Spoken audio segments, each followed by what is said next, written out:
हिंद, जय महाराष्ट्र. काँग्रेस पक्षाचा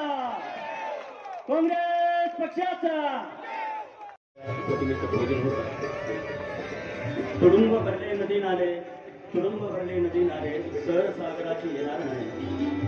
अनेक झाले लोकनेते पण विलासराव देशमुख साहेबांसारखा लोकनेता होणे नाही.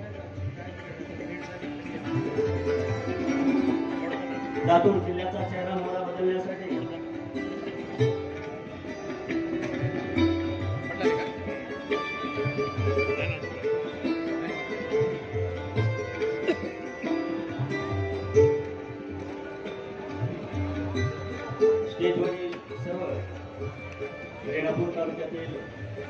आपली सर्वांची फसवणूक झाली आहे.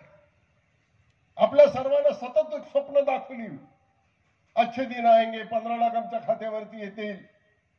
पण प्रत्यक्षामध्ये काय झालं? स्वप्न आपल्याला दाखवली, आश्वासनं आपल्याला खोटी दिली, खिशे मात्र उद्योगपतींचे भरले. उद्योगपती जगामध्ये श्रीमंत झाले, भारताचा क्रमांक एवढा लागतो तेवढा लागतो, पण इथल्या गरीब माणसाची गरिबी मात्र काही हटली नाही, किंबहुना ती आणखीन त्याच्यामध्ये वाढ झाली.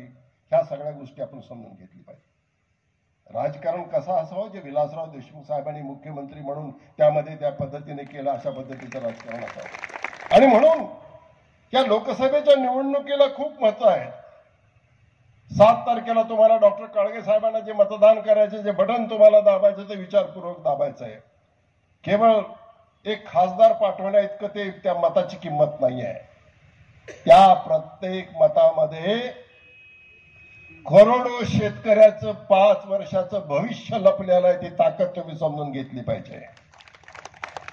करोडो महिलांचं भविष्य, सुरक्षितता ही त्याच्यामध्ये लपलेलं आहे. म्हणून बटन दाबताना तुम्ही समजून घ्या तुमच्यामध्ये किती ताकद आहे.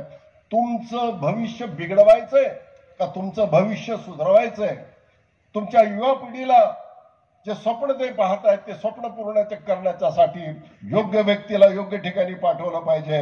आणि म्हणून आज तरी देशाला इंडिया आघाडीशिवाय आणि काँग्रेसशिवाय पर्याय नाही. ही भूमिका आपण 10 वर्षानंतर तरी समजून घेतली पाहिजे. कालच्या भाषणामध्ये भैया गमतीनं म्हणण्यापेक्षा त्याने फॅक्ट सांगितलं की निवडणुकी 2, 4, 5 टप्प्यामध्ये होते आहे. 6 टप्पे आहेत एकूण. 20 मे पर्यंत मतदान आहे उत्तर प्रदेश आणि त्या भागामध्ये. तेव्हा पहिल्या टप्प्यामध्ये म्हणाले की आपकी बार 400 पार. नंतर मतदान कमी झालंच त्यांच्या लक्षात आलं की ही घोषणा काही कामाची नाही. आम्ही सगळ्यांनी सांगितलं की हे घटना बदलणार आहेत, हे तोडणार आहेत, संविधानाला धक्का लावणार आहेत. डॉक्टर बाबासाहेब आंबेडकरांनी जी दिलेली संविधान आहे ज्यात गोरगरीब तळागाळातल्या माणसाचे हक्काचं जतन त्या ठिकाणी होत आहे.